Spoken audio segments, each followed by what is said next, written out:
राष्ट्रीय महामार्ग क्रमांक 53 पुन्हा एकदा चर्चेत. द बर्निंग ट्रक आला आहे. पाणबरा गावाजवळ गुजरातहून ओडिशाकडे जाणाऱ्या ट्रकला अचानक लागलेल्या आगीमुळे महामार्गावर काही काळ भीतीचे आणि गोंधळाचे वातावरण निर्माण झाले. मिळालेल्या माहितीनुसार ट्रक क्रमांक GJ08AU1238 हा पानबरा परिसरात पोहोचताच डिझेल गळतीमुळे त्याला आग लागली. सुरुवातीला आग लहान स्वरूपात असताना ट्रक चालकाने तात्काळ खाली उतरून पाणी आणि मातीच्या साह्याने आग विझवण्याचा प्रयत्न केला. स्थानिक नागरिकांनीही मदतीचा हात पुढे केला. मात्र आग डिझेल टाकीजवळ लागल्याने काही क्षणातच ती भडकली आणि आगीने रौद्ररूप धारण केले. दरम्यान महामार्गावरून जात असलेल्या एका टँकरमधील अग्निशमन यंत्राचा वापर करून आग आटोक्यात आणण्याचा प्रयत्न करण्यात आला, पण तोही निष्फळ ठरला. दुपारच्या कडाक्याच्या उन्हामुळे डिझेलने पटकन पेट घेतल्याने आगीचे लोळ लांबवरूनही दिसत होते. परिणामी सुरक्षेच्या कारणास्तव महामार्गावरील वाहतूक काही काळासाठी थांबवावी लागली.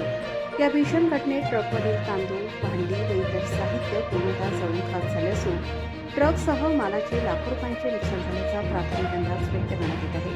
ट्रक चालक मनोज कनुभाई वडगामा वय 33 वर्ष, राहणार मणिनगर, राजकोट, गुजरात हा सुखरूप बाहेर पडले.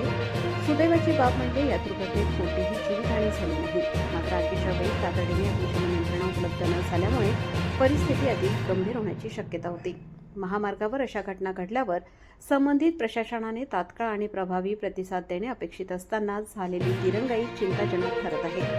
ही घटना पुन्हा एकदा महामार्गावरील सुरक्षेच्या उपाययोजनांवर प्रश्नचिन्ह निर्माण करणारी ठरली आहे.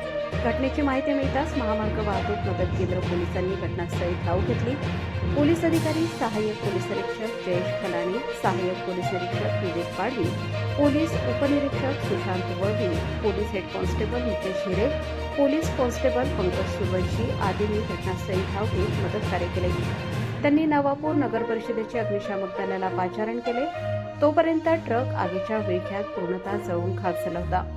काही तासानंतर अग्निशमन बंब आल्याने आग पूर्णतः आटोक्यात आणली. रईस शेख, विसरवाडी.